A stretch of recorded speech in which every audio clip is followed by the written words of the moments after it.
Hello and welcome to the Russian Empire History Podcast, the history of all the peoples of the Russian Empire.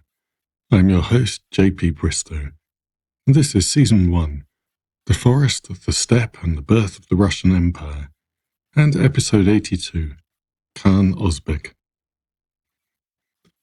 In 1311, the Mongols moved to restore trade with the Mamluks. A mission was sent to the Sultan with a gift of 100 slaves and a collection of furs. The Sultan was delighted to regain access to the slave traders of the Black Sea and sent his own envoys back to the Khan with 1,000 pieces of armor as a gift. By the time they arrived, Toghrilcha was dead. Intriguingly, Toghrilcha had died while en route to visit Suzdal. This is the only time we have any evidence for a Mongol leader travelling to the northeastern Knyazhstva for any reason other than a military campaign. Sadly, we do not know why he was going there. Of course, some historians have speculated. As we heard last time, there had been a transition to the individual knyazes dealing with the Mongols personally, increasing closeness to the point of marriages between the knyazes and Mongols becoming common, and the withdrawal of the Baskak. Some have argued that Toghrilcha was travelling north in connection with this, to ensure that the knyazes knew what their duties and obligations would be as they took over the functions of the Baskaks.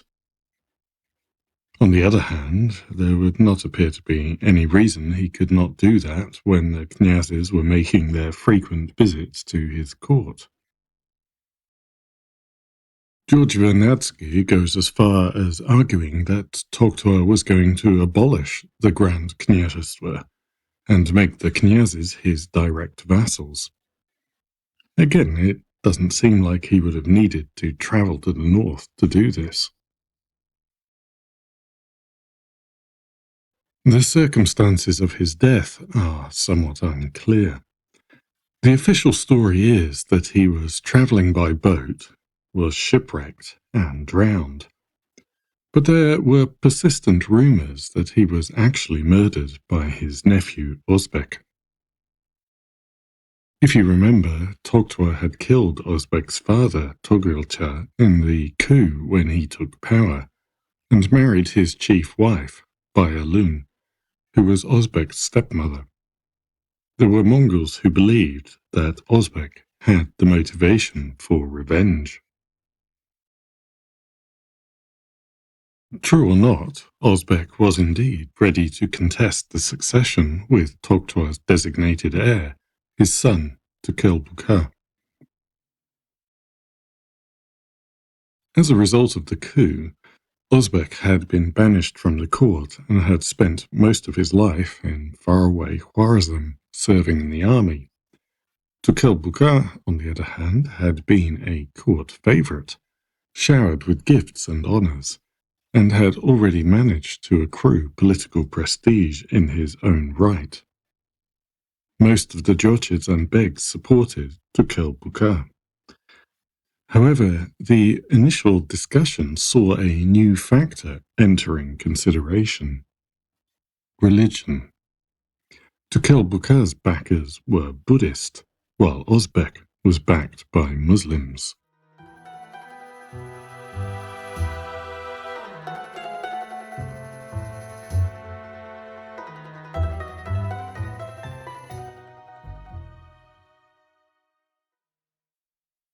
The most senior Muslim Beg, a man named Kutluk Temur, invited Ozbeg to return to Sarai and throw his hat into the ring, and Bayalun also supported him. His supporters also argued for the restoration of Möngke Temur's direct line. In 1311, the hordes gathered in the lower Volga to mark the Lunar New Year and acclaim the new Khan, but there was still no consensus. Ozbeg's men brought him word that his opponents were preparing a coup, and if the Kurultai chose him, they would be ready to act. Ozbeg immediately made haste to gather his forces and returned swiftly, beating his rival to the punch. Toghrilcha and his supporting begs were slain. More were hunted down in the following months, bringing the total kill to more than 100. With only one claimant left, the Toghrilcha recognized Ozbeg as Khan. He also married Bayalun, declared Toghrilcha reinstated as successor, and Toghtua and his descendants excluded from the succession.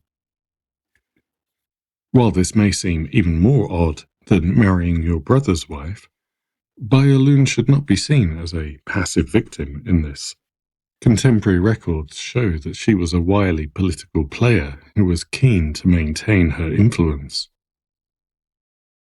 The marriage did require some ingenuity, since levirate marriages were not permitted in Islam, but Ozbeg had some jurists declare Bayalun's previous marriages invalid, as her husbands had not been Muslims, and this cleared the way. Soon, Ozbeg had killed all the other grandsons of Monkey Timur and eliminated his rivals. But the fact that he had gained the throne by killing his rivals showed that the old system, where claimants could compete but were then expected to accept their loss and serve the winner, was breaking down further.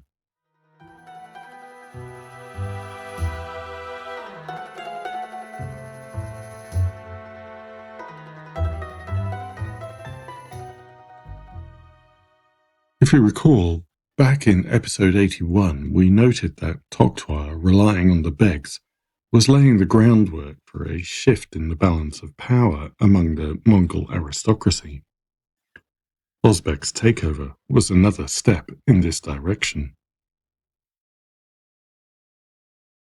Kutluk Timur was a Karachu from outside the Golden family, although he was married to Turabak Gatun, a wealthy Jochid. If you remember, the backbone of the Khan's administration was his Keshik, and both the Jochids and the Gurigan, the Karachu who were married into the Golden family, were barred from serving in the Keshik. This was intended to prevent individual Jochids becoming rivals and to prevent non-Golden families from acquiring too much power. However, when Nogai had created the ruling council, he had also created the position of Beglerbeg, a kind of Khan's deputy or king's hand, who stood between the Khan and the elders of the Keshik. So rather than being at one remove from the Khan beyond the Keshik, another Jochid became the closest member of the Khan's ruling circle. Ozbeg rewarded Kutluk Timur for his support in the succession by making him the Beglerbeg, an unprecedented elevation for a Karachu. He also appointed Kutluk Timur as governor of Khwarazm. The Gurigan had previously been blocked from appointments as governors or leaders of hordes, so this was another unprecedented step. Finally, Ozbeg married his daughter to Kutluk Timur's brother Isa, and made Isa's daughter his own fourth wife.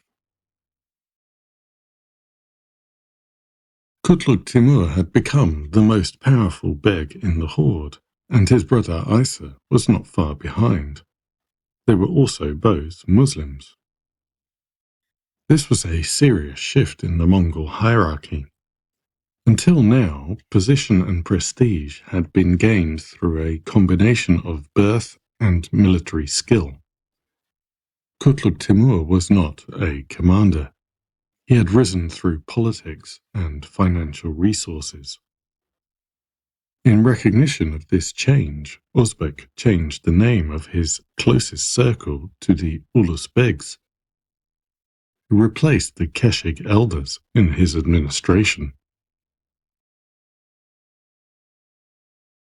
The move was the foundation of another transformation in the Horde. The Ozbegs and the Keshig were merged, and a new governing framework in which the Khan centralized power through his administration and the Karachu Begs pushed the Jochids out of positions of influence appeared. Kutluk Timur kept his place until his death in 1335, governing the lower Volga and northern Khwarezm, while Isa ruled Crimea. Ozbeg also took assets and authority away from the Jochids and redistributed them to loyal begs. The territory of the Horde was divided into administrative groups, each headed by one of the begs. Jochid princes were stripped of the right to collect taxes and to rule sedentary peoples directly. They continued to receive distributed wealth from the Khan, but in smaller amounts, and agents of the Khan began collecting taxes. The Ozbegs also replaced the Jochids in the military hierarchy. Jochid princes no longer commanded their own armies. The two-men commanders reported directly to the Ozbegs. No Jochid prince was to be able to summon an army to fight his rivals, as Nogai or Ozbeg himself had done. There was to be no more Jochid independence.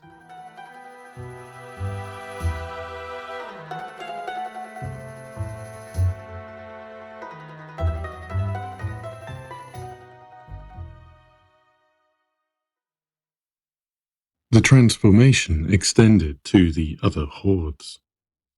As we noted a couple of episodes back, the Blue Horde had enjoyed a rapid increase in wealth and had also ended its long period of peace. When Irzan became Khan in 1321, he wanted to expand his territory south into the Sir Daria and take the city of Otrar, all part of Chagataid lands. Challenging the Chagataids alone was a tall order, so Irzan turned to Ozbeg for help. Ozbeg agreed, in return for total submission to his policies and person. The Blue Horde therefore returned to its old subordinate position. The same transfer of power to the Begs was implemented, and the Horde became completely dependent.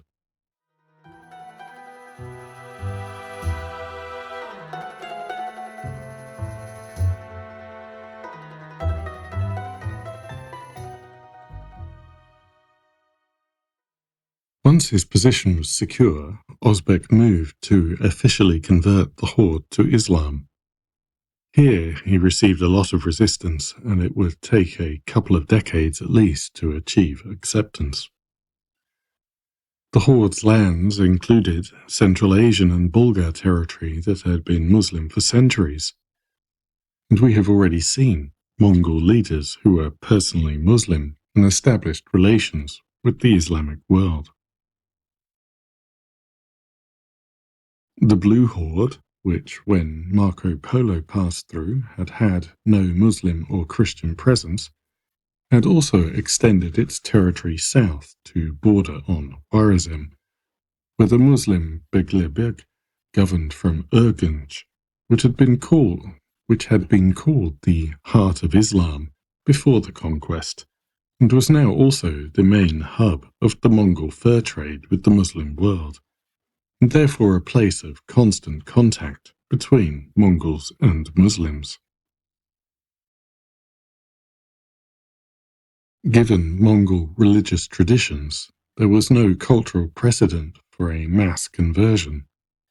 So instead of the kind of public display like the baptism of the Rus or what we've seen elsewhere, it simply became essential for anyone who wanted a career in politics to be Muslim. What that meant in practice varied. In Khwarezm, with its traditions of Islamic scholarship, orthodox Islamic beliefs prevailed. Kutluk Timur and his chief wife added their mausoleums to those of Sufi leaders in Urgench, rather than returning to their ancestral lands for a steppe burial. In the Blue Horde, the more traditionally nomadic tribes gradually merged Allah and Tengri. It took 7 years from becoming Khan to Ozbeg reaching the point where he could declare Islam the official religion of the Horde. The aristocracy had resisted, declaring that religion was outside of the Khan's remit, and that they should be governed by the law and rules Genghis Khan had handed down, not the religion of the Arabs. The move is often interpreted from the angle of enforcing distance between the Mongols and the Rus. The New Imperial History of Northeast Eurasia by Marina Mogilna, Ilya Gerasimov, Sergei Glebov, and Alexander Semyonov discusses the conversion in a section titled Islamization as Protection Against Socio-Cultural Convergence.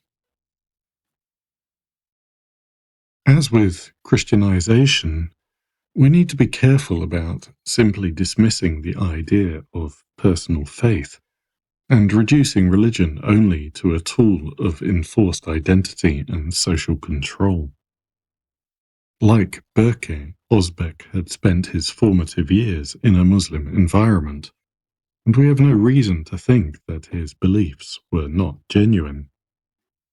Especially if we accept that the Mongols largely had freedom of conscience, and that there was no reason for them or any of the other Mongol Muslims to claim to be Muslims unless they actually wanted to be Muslims.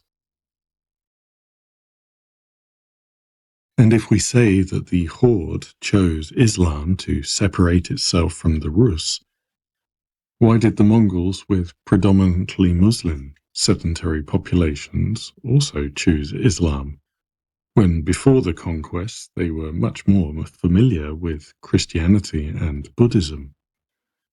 And why did the Horde choose a religion already practiced by the sedentary peoples of their empire, if the aim was to preserve the cultural separation of the Mongols? So it's perhaps reading too much into the Islamization of the Horde to see it as consciously directed against the Rus. But it did indeed have that effect in practice, especially for the Church, which had had an anti-Islamic streak since the earliest rivalry with the Bulgars. The chronicles generally couch their invective against the Mongols in terms of anti-Islamic pejoratives, rather than any other kind of difference. From the various compilations of the chronicles, we can see that additional anti-Islamic language was routinely added in revisions over time.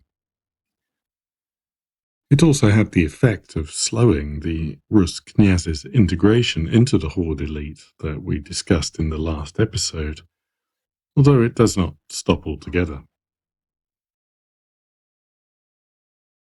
Grand Knyaz Mikhail and Metropolitan Peter travelled to Sarai to submit to the new Khan.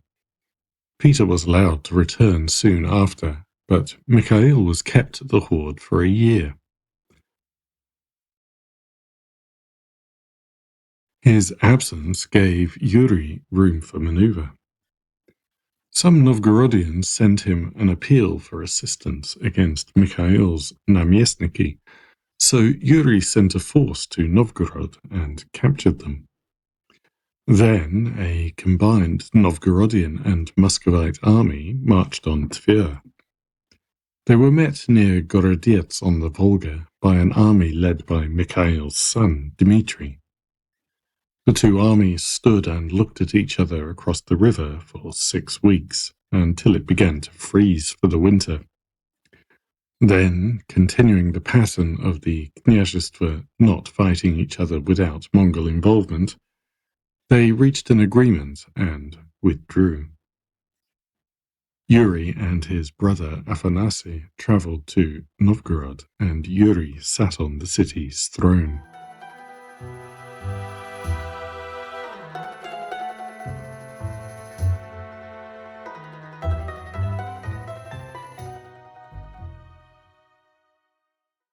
Soon after that, Mikhail was released to return home, while Yuri received his own summons to appear before Ozbeg. Mikhail returned to the north at the head of a Mongol army, defeated a Novgorodian force, and demanded the city hand over Yuri's lieutenant, Fyodor of Rzhev. His brother Afanasy paid 12,000 grivnas in compensation and surrender their armor, weapons, and horses.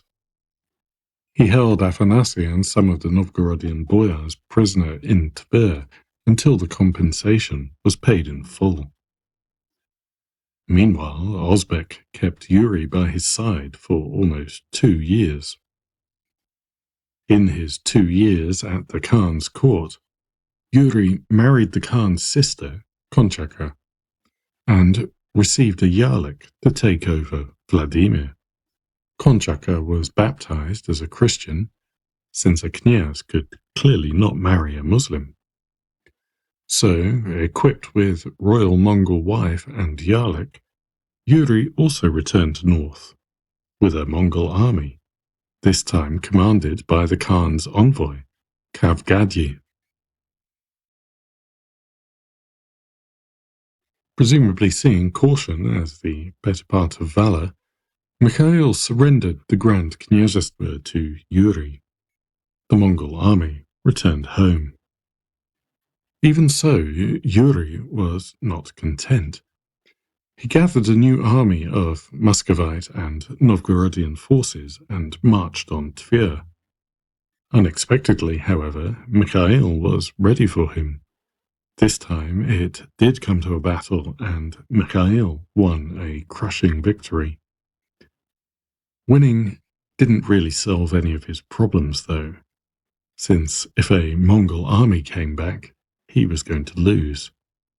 So he signed a treaty with Yuri, acknowledging Yuri as the Grand Knyaz, and another one with Novgorod, in which he was also represented as just a plain knyaz. But the real problem was that Mikhail had captured a lot of prisoners, including Yuri's brother Boris and Konchaka. While in captivity, Konchaka died. The chronicles don't have a consensus on how this happened. The Moscow compilation states that she was poisoned in Tver. The Nikonian chronicle is slightly more circumspect, stating that some say she was poisoned in Tver. The older redaction of the Novgorod chronicle states that they killed her, while the younger redaction only says that she died.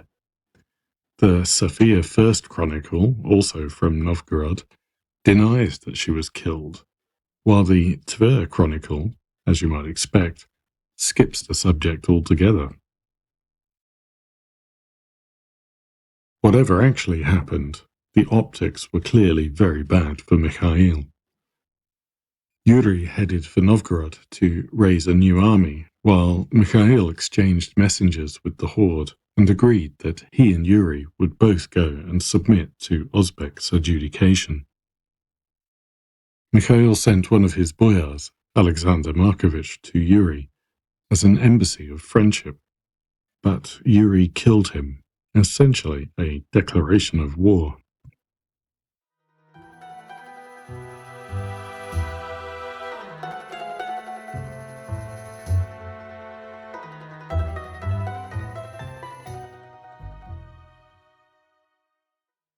The events at the Khan's court are set out in a work called The Tale Concerning the Death of Mikhail of Tver.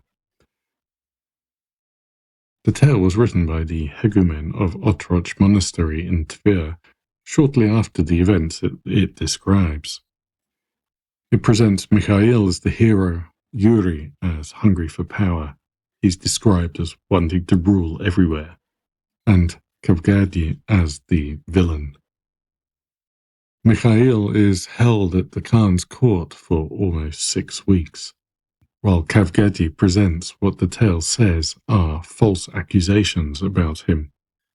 These alleged lies include that he poisoned Konchaka, that he did not send the full tribute he had collected to the Khan, that he tried to carry off the treasury and escape to the Teutonic Knights, and that he sent treasure to the Pope. The Khan finally calls for both knyazes to stand trial before him. According to the tale, everyone supported Yuri and accused Mikhail. So Ozbeg sentenced Mikhail to death. While he was a prisoner awaiting execution, Mikhail sent his son Konstantin to beg the Khan's wife to intervene, but Yuri and Kavgadi blocked his route.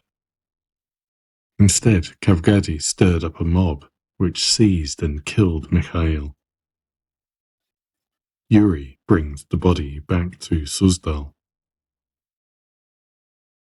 The tale is particularly interesting because it survived without being rewritten after Moscow's later triumph, and preserves an almost entirely negative image of Yuri. After Mikhail's death, he continues to hold his son Konstantin prisoner, along with some of his boyars and servicemen. He only returns the body to Mikhail's widow after the intervention of the Bishop of Rostov.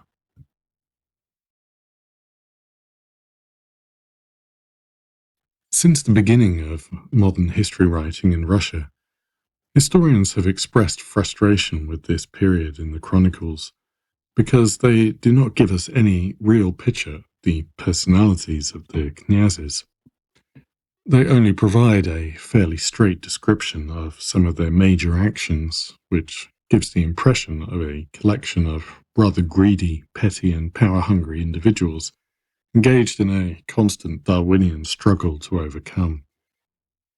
Even in this tale of Mikhail and Yuri at the Horde, there's no effort to depict them as individuals.